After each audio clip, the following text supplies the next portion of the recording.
Get rich from war. You must own 3 critical stocks to protect your wealth right now. Our top selling advisory service is up 28% year to date for 2022. Most investors are getting taken out to the slaughterhouse, down 10% or worse. Last year, our high risk growth portfolio returned 233%. We had 4 positions most of last year. We're currently at 3. I do expect some trade alerts to be coming very soon. We'll actually reveal what those will be in this webinar. First, though, let's look at a trade alert for $10,000. Now, if you had 20,000, do twice, 100,000, 10 times. And again, if you do upgrade your membership, you gain access to our software platform where you can punch in how much money you need to invest. And then it tells you exactly what to buy. In fact, my father will be your welcome guide to take you through the membership area when you do decide to upgrade.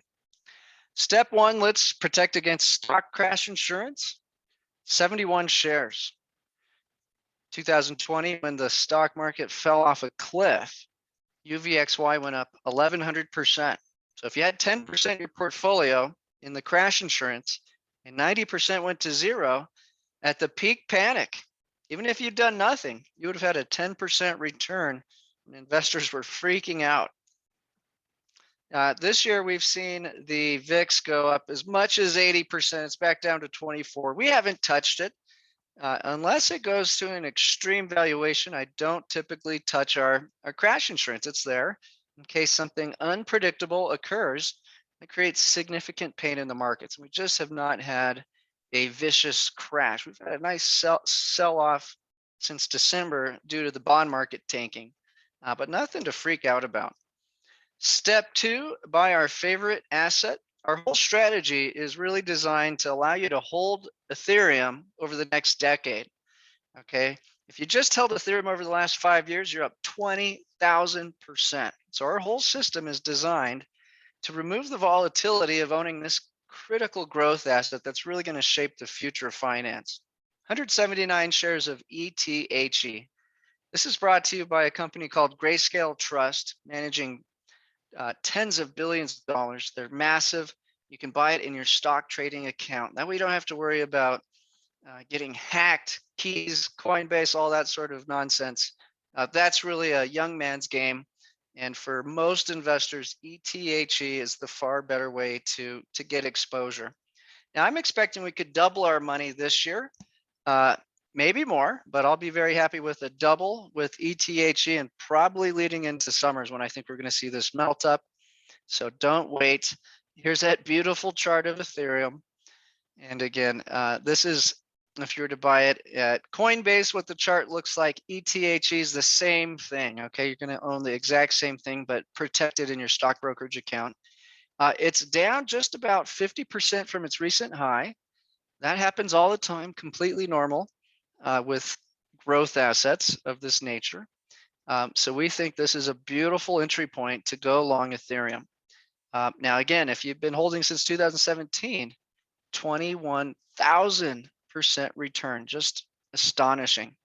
Here's what the chart looks like for ETHE in your stock brokerage account. Okay, so same product, just one you can do from your stock brokerage account. Step 3, protect against inflation. Inflation is wrecking the US bond market. It's getting scary out there. We'll look at bond charts, lots of bond charts today. But the way you protect yourself against bonds crashing is you go long commodities. We made investors a lot of money with NRGU, a 3-time leverage play on US's biggest oil companies. And then this year we switched over to natural gas because there's opportunities for this to become essentially a war tactic in Europe. Okay, so Europe's trying to reroute its orders to not come from R. And again, we're getting censored, so I'm being very careful about what we say with Mr. Google here.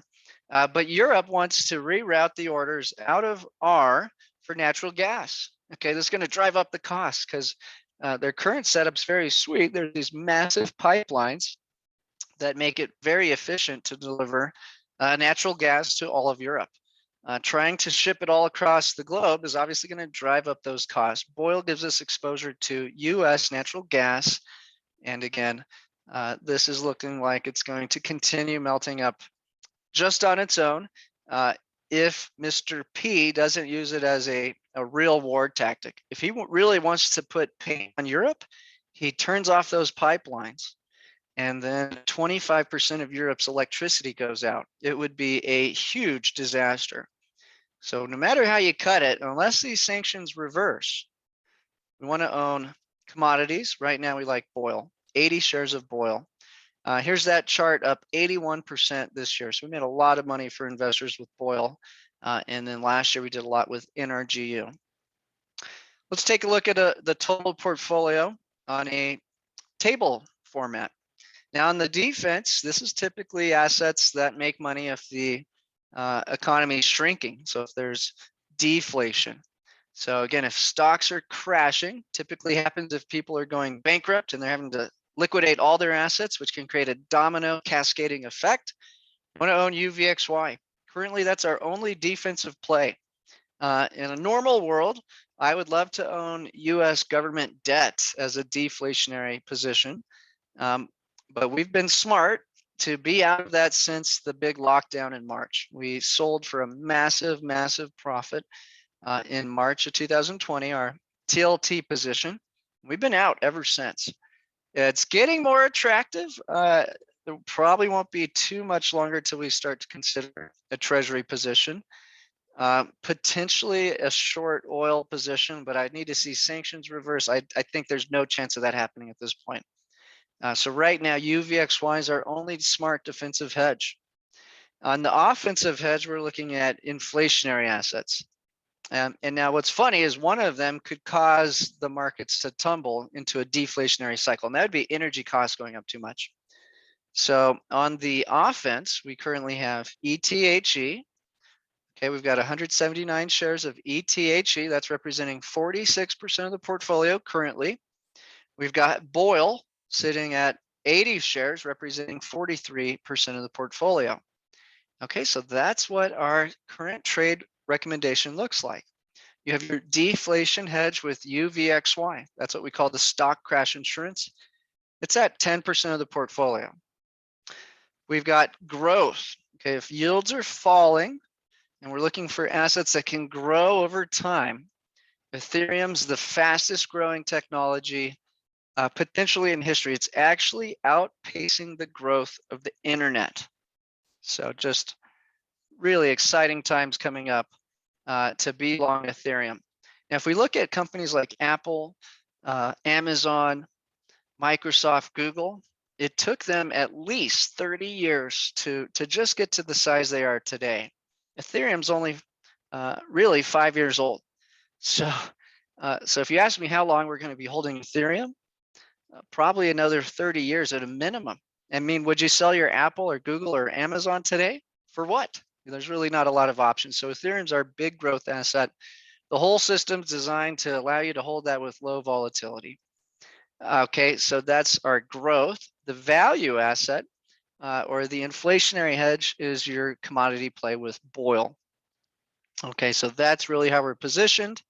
And we'll talk about what the next big trade will be. But most likely what we're going to look for is, I believe Ukraine will soon surrender and give up parts of Ukraine, agreed not to go into NATO, and that some of the sanctions will roll back. The second that starts to occur, we want to dump BOIL. Probably it'll be too late. By the time that news hits, UVXY will shrink down to a lower level that we're okay with, probably around 7%. And we want to dump BOIL as fast as we can. And then we want to double down on ETHE, and I like FNGU. We'll look at what FNGU is soon. But that's where I see the big money coming in on a de-escalation of the war. So if we can sell UVXY, probably be too late. We'll probably just let that shrink. BOIL, definitely. We want to dump the whole damn thing. We want to add ETHE and FNGU. Now the catch is, I believe the war is unfortunately going to get far worse in the next 30 days. So I wouldn't dare sell UVXY or BOIL right now. Reminder, here's your ETHE, just beautiful chart. We're at a 50% correction, bouncing back. And that's typically a beautiful entry point for this asset. The play I want to do on top of ETHE is FNGU. It's 12 hot tech companies. Some of them are really beat up. Facebook, really beat up. Alibaba, really beat up. You get 3 times leverage on these really hot growth technology companies. And these are the companies that have extreme call option activity. Okay, so it's the FANG stocks, you got NVIDIA, you got all of the just best performing tech companies over the last 2 decades that get massive amounts of call option activity from the retail crowd. And when this thing goes up, it screams up. So this will be the new play for our high risk portfolio. Haven't pulled the trigger on that yet. We really want to sell BOIL and then reallocate into FNGU. And we'll probably add a little bit to ETHE as well. So what should we expect? The war, when it ends, if it ends, will create lower inflation, falling yields on bonds, and that is the trigger to bet big on tech and crypto. Now, tech and crypto are doing great with the bond market crashing. We'll talk about perhaps why that's happening. But in general, if we look at this chart, trying to predict that oil can stay above 100 for a very long period of time has not been a fruitful market call. Okay, so we can see not only could oil crash, it could fall off a cliff. Marie says it's still wise to be 70-30. Yes, I still like the 70-30 ratio, and we'll cover the safer strategy in a moment. That's ticked positive on the month after having a good drawdown. But yeah, Murray, I would, Murray's the part of his life where he wants to be highly diversified. He's got more money than he knows what to do with. So yes, I would be 70% in the safe growth, 30% in the high risk growth. And the safe growth is a global stock portfolio with multiple inflationary hedges. We'll take a look at what's inside the hood of the safer strategy. But absolutely, unless you're below the age of 50, I wouldn't be going all in on the high risk strategy. So there's your oil chart. We'll talk about predictions on oil once we get to the news feed and into the bond charts and the oil charts and the futures charts. Now here's a look at the bond market. So we got oil going straight up. What do we have with treasuries? We have them falling off a cliff. If you give me a TLT below 125, I'm going to get very worried about the financial system, and I will put you into bonds. And we'll increase UVXY. So it continues to trade very weak. Today we have TLT down another 1.3%, trading at 128.80. We'll talk about why. What's the news that's coming out that's pissing off this bond market so much, and why isn't it crashing the tech sector? So good questions, and I will answer those in this presentation. But essentially, I think the commodity move is going to peak. It could go higher with escalation. And so we know the catalyst to make it go higher. We know the catalyst to cool it off. But the next big move to make a lot of money on is not going to be catching the end tail of the commodity crunch. Okay, we can see that coming. We're positioned. We've made a lot of money. And now we need to carefully exit that at the right time and then predict the exact opposite. So what I believe is we're nearing the point in time where commodities cool off, maybe not crash, but perhaps more like this area right here where they start to sell off slowly. I think this is more likely than this total just nosedive, at least for commodities. On the treasuries, I do think we're going to have a significant rally. So that means the TLT goes up. Now, at this point in time, unless the TLT goes to levels that I think is going to break the financial system, I would rather be long FNG and ETHE, betting that yields are going to fall. Okay, because we'll talk about really where treasuries become extremely attractive. And that's when the CPI is falling rapidly and catching up to bond yields. And unfortunately, we're still at 7.9% US CPI when you include food and energy, and we're only at 2.5% approximately yield on a TLT. Okay, here's the 2-year bond. This thing's up even more today. They're now predicting 50 basis point rate hikes every single meeting, and they're going to start selling $1 trillion of bonds a year. Good luck. I guarantee you that's not going to happen. But that's what they're talking about. What these jokers like to do for the last 2 years was tell you, don't worry, all the money printing will not create inflation. It's going to be transitory. And they just sat there and did nothing as inflation ramped up. Now they've been talking up all this hype about how hawkish they're going to get, and all along still printing money. And then they do a 25 basis point hike. Now they're coming out with all these speakers saying they're going to do the fastest tightening cycle in US history, and quantitative tightening all at once. Yeah. So that's why the bond market's upset, and it's making people buy whatever the hell else is available, which is, again, stocks and commodities. Okay, here's the DXY chart. Okay, our portfolio is really designed for the dollar to fall. So the second the war de-escalates, you're going to see the dollar fall, bond yields fall, and cryptocurrencies and tech stocks are going to scream higher. That's really the play I want people coming into the new trial to really get excited about. Yes, we're going to catch the end of the commodity crunch and the bond crash, and I don't think it's over yet. But once the right catalyst hits, we're going to be looking for that mega push into crypto and tech. Now, macro, let's just talk macro. The last time the US tightened while China expanded credit, which is exactly what's happening right now, and Japan's printing, I want you to know that Bitcoin returned 4,400%. Okay, that's from 2016 to 2018. Now, it's important to caveat that with is the US did not do quantitative tightening in terms of reducing the balance sheet till 2018. And that's when Bitcoin topped out and sold off. So we'll have to see what exactly these Federal Reserve clowns do. But May and June are the next two meetings. They'll be highly anticipated. My best guess is as long as the energy costs are falling, everything else is in a deflationary spiral currently, and that they're going to surprise us with a little less than what they've been threatening. And that tends to be their strategy for what they're calling a soft landing. So 2016 to 2018, 4,400% return in Bitcoin. Big macro picture was the US was trying to cool off inflation by raising interest rates. China had just had their real estate market nearly collapsed 2015 and went into a money printing regime. And that tends to be the strategy. When the West is tightening, the East is printing, and then vice versa. So while we've been printing through the last 2 years, China's been tightening actually and regulating industry.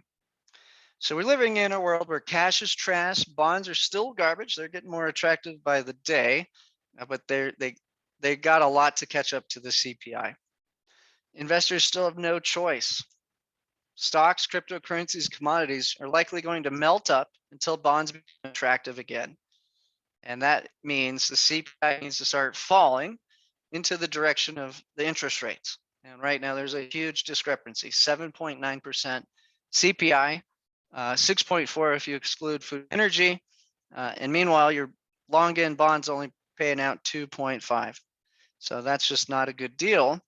Now the catch here is also that 3% rates on the long bond would probably collapse the whole financial system and get that inflation right down to 3 in a snap. So it's more complex than just CPI relative to interest rates. So again, that's what we're watching for: inflation to fall, catch up to yields. I'll get you back into bonds. Our clients have made a ton of money in bonds, and it's been painful not to have those as a critical part of the portfolio. But hey, we were smart. We've missed the longest bond crash in US history is officially here, and we completely sidestepped that for investors. It's also important to note, the longer the war persists, the longer bonds will remain ugly, because food and energy are going to remain at elevated prices. Further, supply chains, something the Fed can't fix, remain screwed up. Okay, so we've got neon coming from Russia, used for semiconductors. So this is going to disrupt all tech companies, especially car manufacturers. We got China still doing lockdowns with the zero policy on COVID. So this inflation would be good for how we're positioned currently if it persists, unless the bond market crashes so much it takes everything down with it. So watch our webinar every Monday, Wednesday, Friday to be ready for sell alerts, and don't miss out on upgrading your membership because you might miss out on the sell alert. You'll get into the position, you won't know when to exit. Call Dean now at 505-322-7515 to upgrade. Okay, let's take a quick look at returns. So the safe growth strategy ticked up. It's up 1%. We were down quite a bit this month, and it's now positive. High risk is just killing it. 21% return in March, absolutely ludicrous. 28% year-to-date return. The 70-30 combo up 1% on the year if you're doing the combo trade. Again, if you do upgrade, you get access to the membership area where you can see both strategies, and you can punch in, let's say you want to put 70,000 into safe growth, and then you want to put 30,000 into high risk. And this tells you exactly what to buy and sell. So we'll come back to this later in the presentation. Okay, let's look at the news feed, and then we'll jump into charts. President Joe Biden on Friday is expected to announce increased shipments of liquefied natural gas to Europe. Well, we predicted that, and that's why we own Boyle. Albert says catch-22, natural gas into Europe really isn't enough to cover their demand. I think we're talking about sending something like 20 billion cubic feet, but Russia is supplying 200, so not nearly enough. Catch-22, natural gas into Europe really isn't enough to cover their demand. While any late season cold snap could see US prices go parabolic and drive fertilizer prices higher, in turn, raising domestic food prices, terrible planning. And again, what's destroying the Democratic Party is this inflation.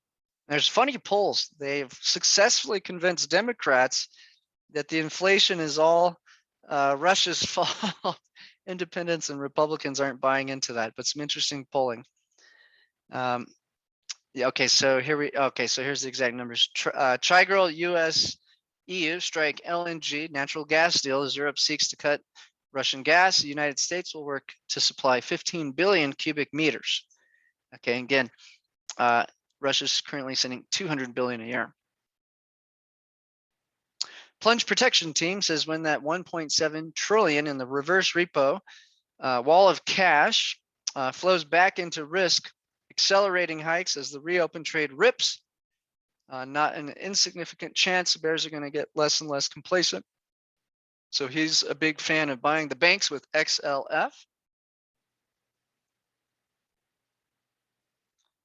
China's commodity inventories are shrinking fast. Now, it looks like China knew all of this plan because they were stockpiling food and commodities over the last 2 years. There's an interesting tweet from JP Morgan about how much of that they have hoarded over the last several years. Chinese state-affiliated media, Russia and China are being squeezed by the West. India will be the next, sooner or later. Democracy cannot change such fate of India as a non-Western major power. China, Russia, and India need to work together to establish political equity between non-Western and Western countries. So what's really happening with this war is we're splitting the West and the East to a very polarized world.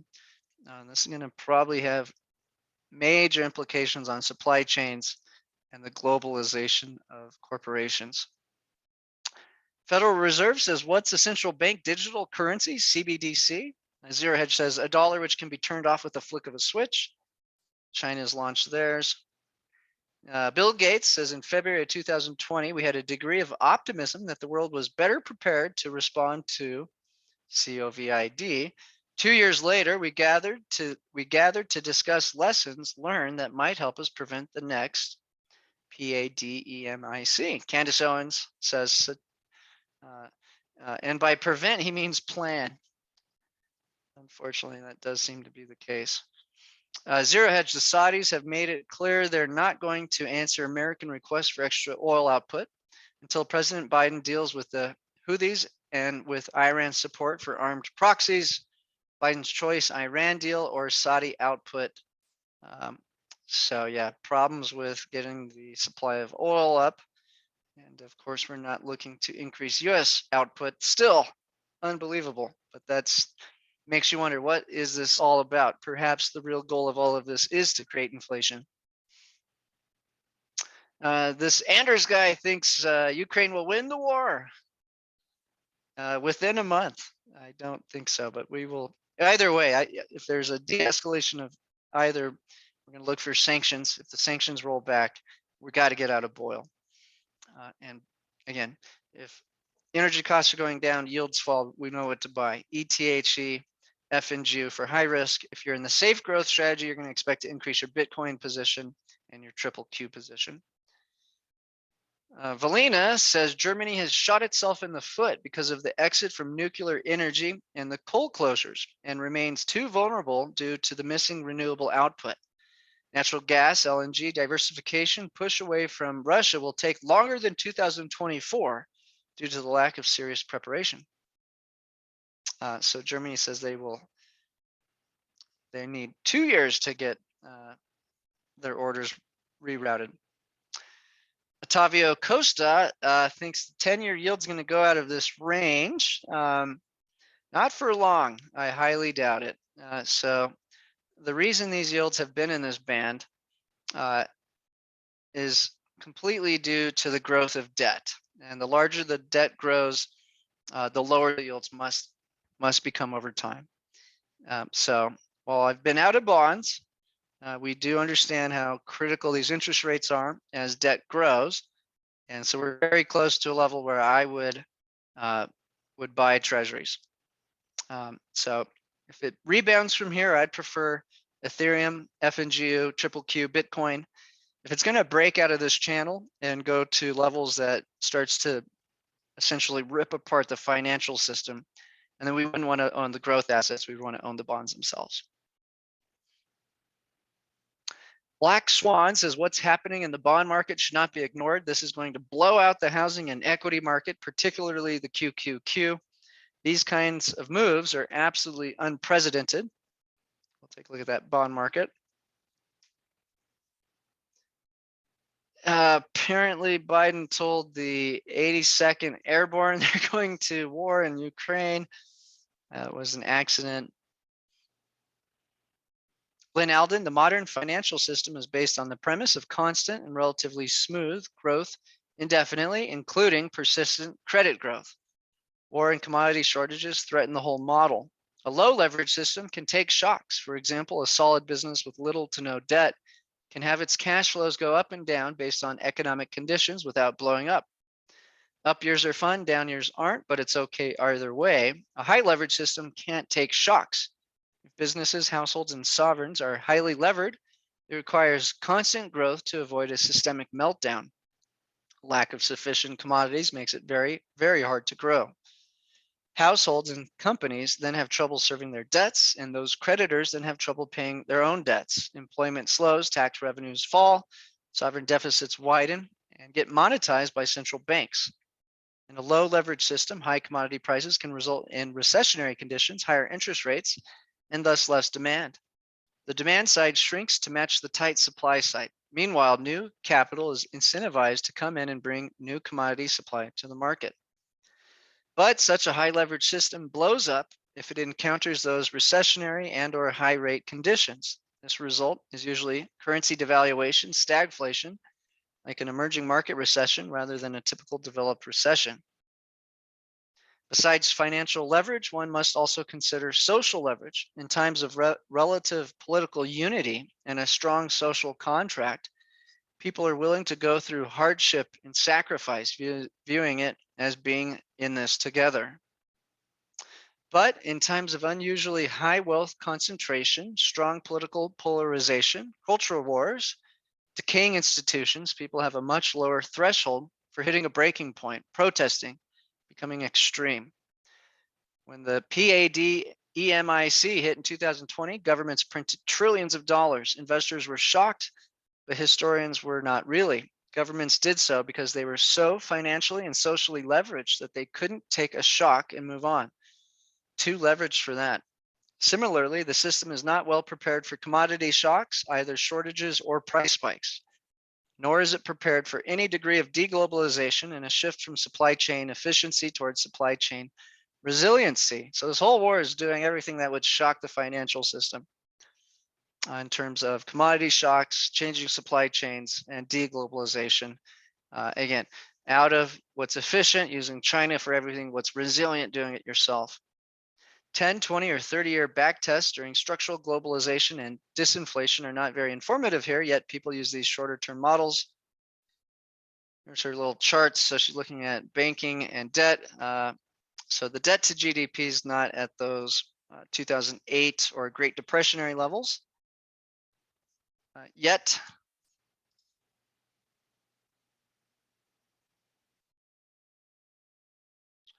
Russian military says they're entering the second phase. JP Morgan, while the world is short on commodities, China is not given they have started stockpiling commodities since 2019 and currently hold 80% of global copper inventory, 70% of corn, 51% of wheat, 46% of soybean, 70% of crude oil, and 20% of aluminum inventories. They were ready.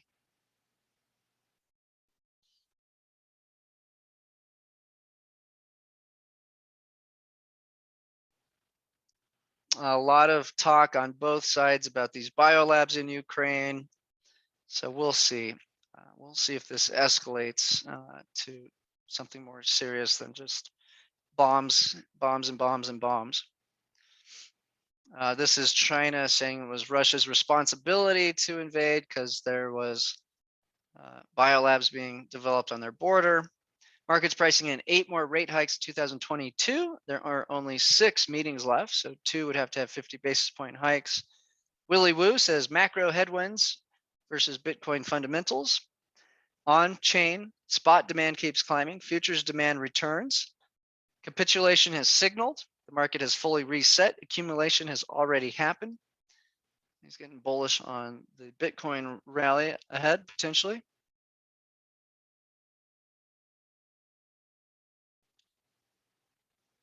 Steven says, does Jason think the elite plan to cause extreme inflation, sell themselves a bigger share of a smaller world? It seems like I don't know what exactly they're up to, but it does seem the goal this year. So let's look at Bill Gates. Okay, he goes and pumps hundreds of millions of dollars into all the biomedical companies right before they come out with this massive VAXIN plan. Okay, so he invested in Moderna before this all broke out. What did he do last year? He's been buying up all the farmland in the US. So yeah, it unfortunately seems right now the intentions are to drive up inflation, which hurts the global bond market. Assuming there's some evil plotting group of elites that want more and more control. Okay. Peter Schiff says not only is the Treasury yield curve inverted from 5 to 10 years, but 30 years are just 10 basis points higher than the 5-year. By next week, the curve will likely invert. The only thing that will stop a bond market crash is a stock crash. So that's what I was pointing out. If we rebound from here, I'm bullish on stocks. If we go much further, I think the bonds will take everything out. So that's the difference in how we're looking at that. Got Elon Musk criticizing Twitter for controlling what content you see and hurting free speech. He says the consequences of this poll will be important. He was asking if people think Twitter vigorously adheres to free speech. I accidentally hit yes, I meant no. I don't think they do. Indian government is expected to formally announce the INR to ruble conversion. I forgot what their currency is called. I think it's the rupee. Biden and Europeans announced major plan to redirect gas to Europe. That's why we're in boil. Took longer than we thought, but here it is. The Kiev Independent thinks Russia wants to end the war by May 9th.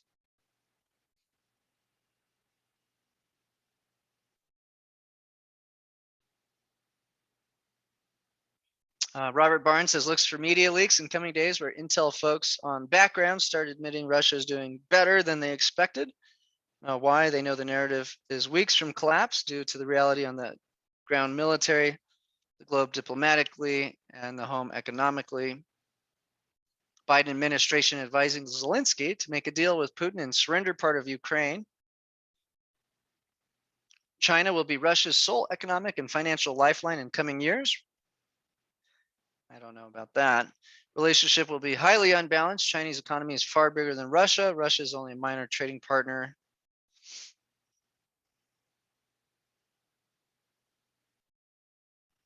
Here's a look at Facebook trading way below its trend line and its PE ratio. One of the plays in F&G for us. Apple is looking to have a subscription plan for hardware coming up.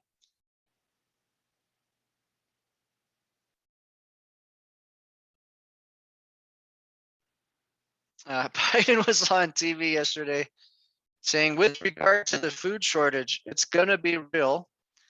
Will Biden pull a Madeleine Albright and say it's worth it when Americans start to die? 1 in 9 Americans already struggle with hunger. Starve your own people to show Putin foreign policy, courtesy of our ice cream brain president. Whitney Webb.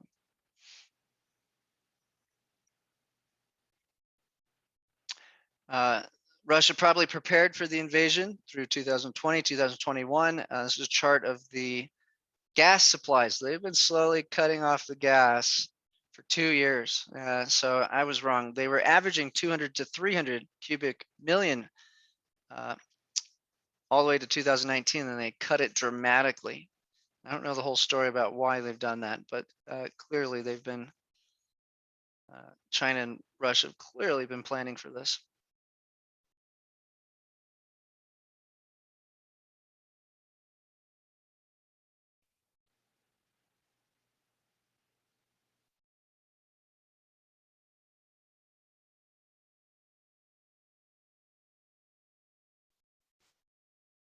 Ripple effect, Chinese port congestion soars to 5-month high. A lot of lockdowns happening there from COVID, zero policy.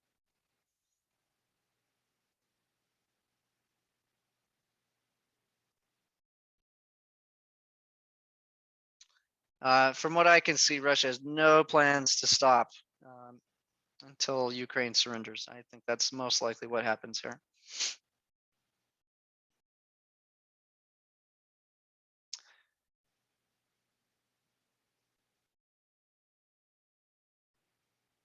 Rice, for some reason, well, because it's not part of Russia, Ukraine, not going hyperbolic. So good news on the front there.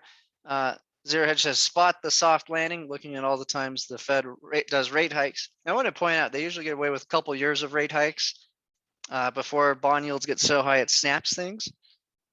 And we haven't even rose rates yet, and the bond market's already having a pretty nasty little. Well, what's happening is it's predicting where those rates are going to be way before it's occurred.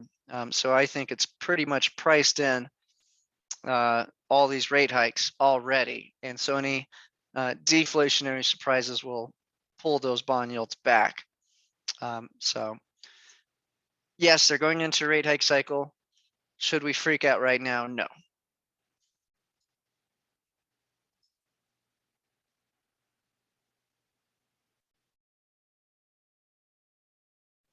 Cannabis stocks are ripping. I'm not sure why. We held that last year and didn't have any success. Goldman Sachs expects 3 years of inverted yield curves without a recession.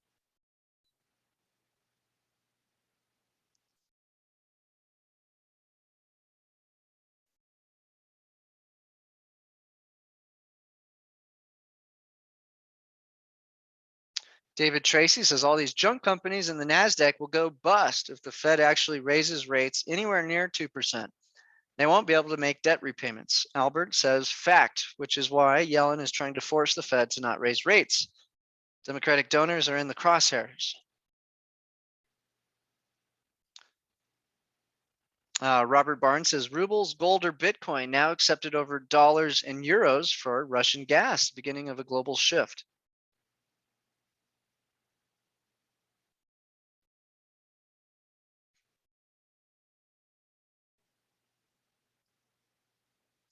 Julian Brigden says, I'm amazed how some people think the US consumption is going to collapse and that we're headed into a recession. How does that happen with the tightest labor market in 54 years? Now, labor force participation is still lower. We're about 3 million shies before we went into lockdown. But there's massive amounts of job opportunity.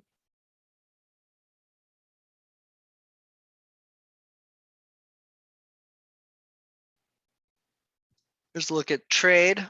So you can see who has more trade with which countries. Really, the only two countries US has an advantage over China with are Mexico and Canada. We don't come anywhere close to the trade of all the other countries. Now, what we do offer is, of course, military support.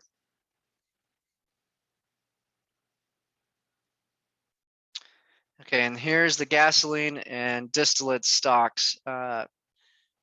Red for 2022 over here, and orange for 2020 over here. So the energy crisis could definitely get worse if these sanctions don't roll back or escalate. And so that's why we remain in a very defensive position on energy with oil.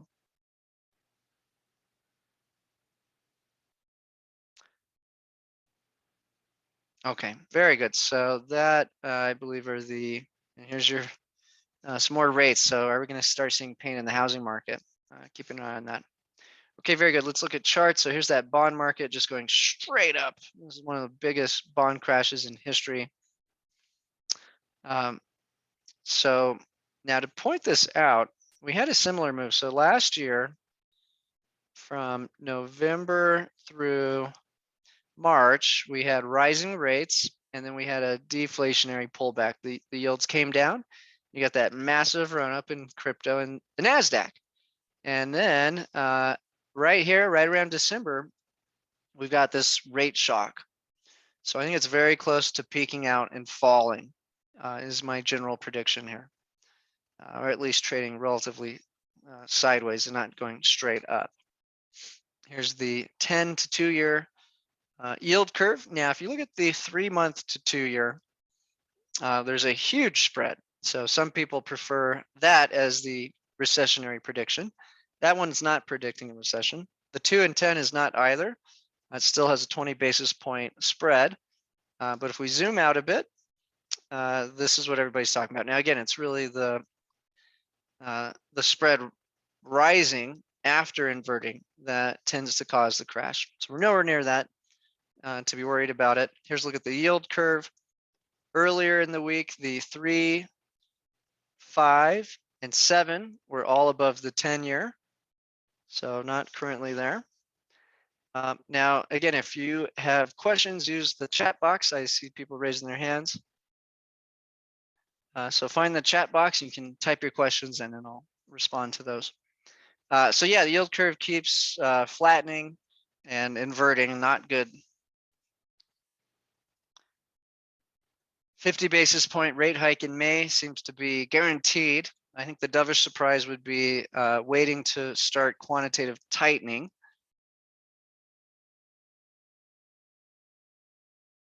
John's asking if I'd buy NRG right now. No, not right now. I like Boyle better.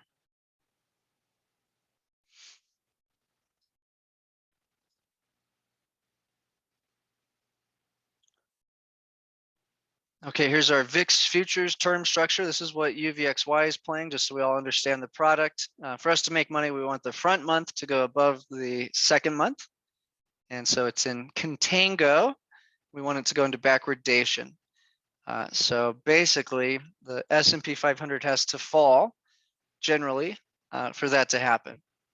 And the faster it happens, the more money we make. And we can make more money in UVXY than we're losing on our SPY position if it falls fast enough, if it's accelerating down. This could potentially be unleashed into equity markets. It's the reverse repo. It's $1.6 trillion. Here's a look at our favorite cryptocurrencies. So for safe growth, you're in Bitcoin. For high risk, you're in Ethereum. If you're in our private equity fund, you're going to be long Ethereum and a huge position in Polygon. Polygon has smoked the other cryptocurrencies. Now you can't buy this in your stock account, but that's our favorite super high risk tech play. Now, what is Polygon? If you know what the Lightning Network is for Bitcoin, Polygon is the same thing for Ethereum. Bitcoin is really going to be a store of value with the best security system, and Ethereum is going to replace the whole financial system. So two totally different products. Both are very exciting, and I personally think we'll make more money with Ethereum than Bitcoin and more money with Polygon than Ethereum. Here's the Ethereum to Tesla comparison. Tesla's running up. We're going to expect Ethereum to catch up to Tesla. These two tend to trade quite correlated. Yao says, is now a good time to be long triple Q? It's still part of the safe growth and we're getting ready to add to it, Yao. Absolutely a good time to own the NASDAQ with the rest of the portfolio, of course. Okay, here's that bond crash. In general, bonds only go up because debt must grow. Debt must grow because otherwise the stock market crashes. Okay, and this works until you get uncontrollable inflation that can't be stopped. So last time we had uncontrollable inflation that couldn't be stopped for long periods of time was the 70s. I don't think we're heading into the 70s. Otherwise, we'd be looking at markets totally differently than we are today. Our buy signal for TLT to get worried about it causing harm is going to be in this 125 to 115 range. Highly doubt we get there right now. But if we did, I would likely sell just about everything and buy the TLT. Because I think it would snap the financial system. But yeah, what drives this higher and higher over the last 4 decades? The growth of debt. Okay, so it's complex to understand, but that's why we like the TLT so much. But yes, we've been out since March, right here. We got out right in here, and it's just been crashing ever since. There was a rebound last year, and I think we're going to get another rebound very soon. Here's Boyle versus NRGU since the 9th of the 6th of January. So a very similar return. Finally caught up. Here's Boyle versus Brent, just to show you if oil prices going up, tends to be highly correlated to natural gas prices going up.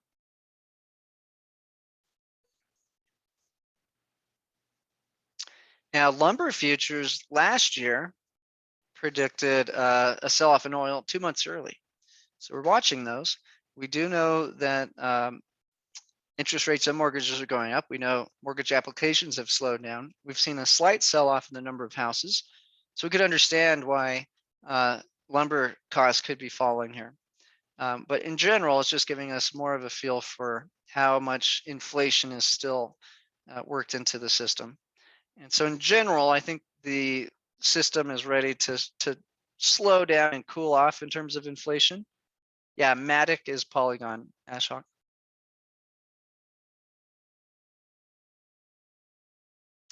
EC Cohen says, if we don't have 50K for the private equity, would you recommend Polygon and Coinbase? Yes. Rock's asking if I like silver right now. I'm still considering it. Haven't put it in the trading plan yet.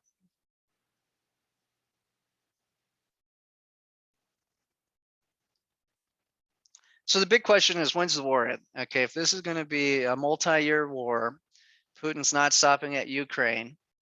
He's going to expand into the Baltic. I mean, there's a whole video from Peter Zohan that shows why he might expand further and why he wants to do that in the first place. And it all has to do with Russia being invaded 50 times in the last several hundred years. And it's critical they guard those these entry points to secure Russia. And they have a really bad demographic problem. So now is the best time for them to do that. And Peter Zohan, who's a hardcore Democrat globalist guy who drives me nuts, does not think Ukraine's going to win this war. So I tend to believe him on that prediction. Okay, DXY. Big picture, we believe dollar is going to fall. We're growing our deficits, our twin deficits. So we're importing more than we export. We're destroying the demand for the dollar, maybe not by 50%, but perhaps 5 to 10% of global trade. Looks like it's going to come off the dollar now because of this move. And then we're growing the twin deficit. So this in general weakens the dollar over time. So I think the second this war conflict cools off, expect the dollar to fall. We're really positioned for that to benefit our portfolio. Everything on the green area is going to skyrocket up. So to have this type of return with DXY going up, it's amazing. Wait till that falls. Okay, how far could it fall? Look at this period. So after we get out of the dot-com bust, and they tried to actually they actually tried to slow down government debt for a year. Horrible idea. You got 2-year bond crash. But then they went to running big deficits and outsourcing everything to China. And you get this massive dollar crash, just brutal, from 120 to 72. Now, if you're in safe growth, I want you to see where that lines up to this chart. Okay, so this is that same period. Okay, our biggest position in safe growth is emerging markets. Okay, so here's EEM compared to the SPY when the dollar was crashing so hard. Okay, SPY went up 69%. Emerging markets went up 400%. So it outperformed by 400%. Just remarkable, or 4 times, excuse me. So yeah, that's essentially what we see coming down the pipeline over this decade or so. Now in current times, let's zoom up.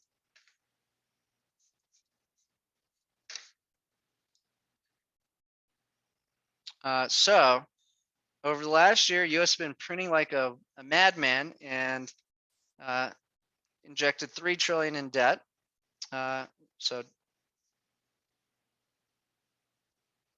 So right here, Trump did $1 trillion, and then Biden did $2 trillion. What did China do? They didn't print anything.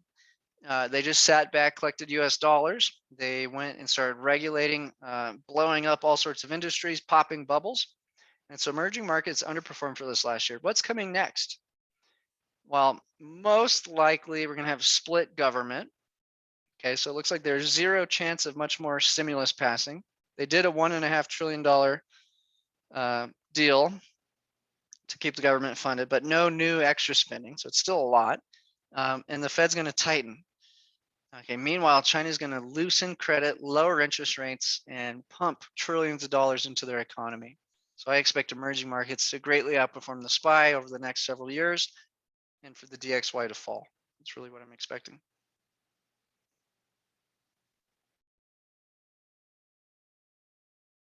And then Gary points out, he and China combined going to take $3 billion worth of demand out of the dollar.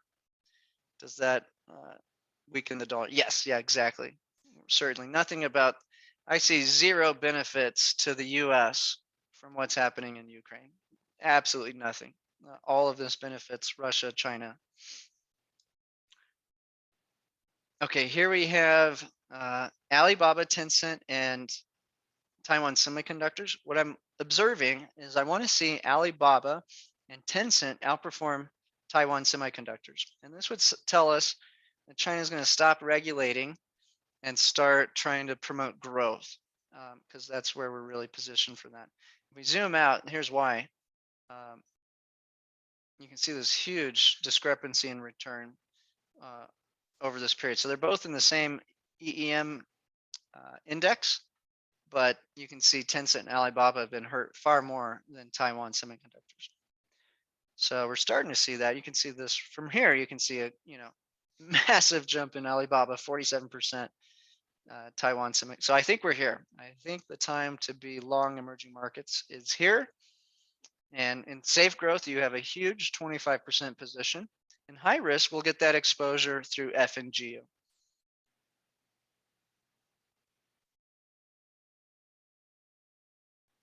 Stephen says in 1929, well, they didn't know how to print money so well in the Great Depression. So yeah, I still think there's gonna be one more massive money printing. So I think we will have another crash. I think we're probably about a year and a half to 2 years out.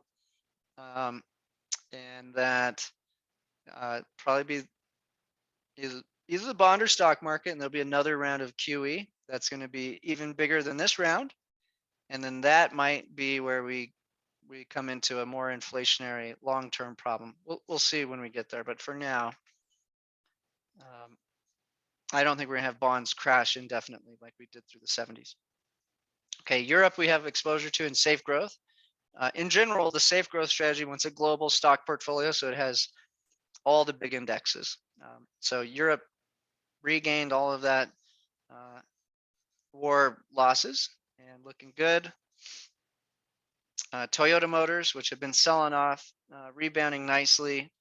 Now again, there's a massive problem creating cars right now. There's basically no inventory in all of the US.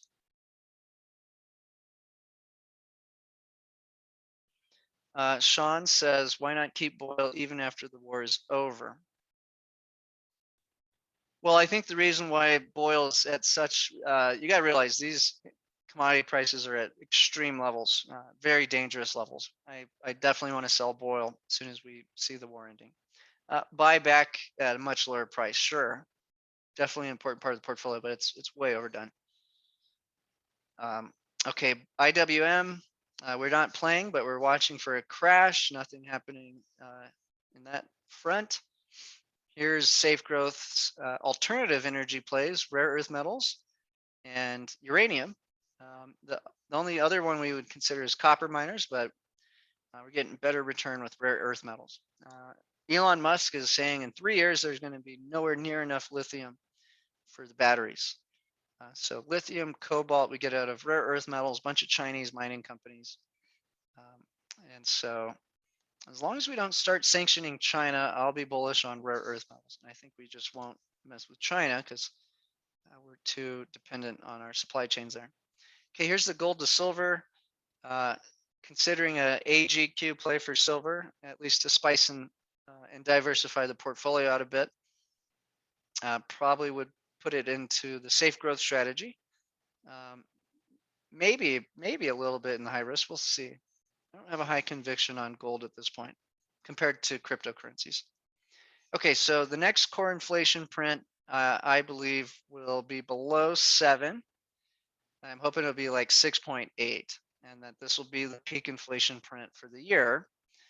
Now, I used to think after March it would start to fall quickly, and now I don't. I think it's going to slowly fall until the energy costs come down.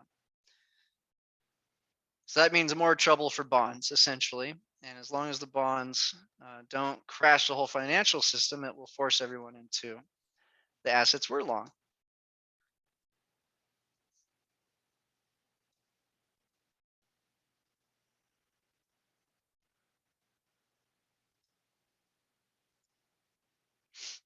Okay, credit continues to grow from banks and the consumer side. Retail sales continue to grow, and consumer spending continues to grow. So far, no weakness for corporations to freak out about. Balance of trade continues to grow, so we're importing more and more and more goods relative to exporting, which means weaker dollar. Everybody's freaking out that new home sales fell by 16,000, but for heaven's sakes, I mean, if you look at the big picture, this is a very elevated number of houses selling. Inventories are extremely low.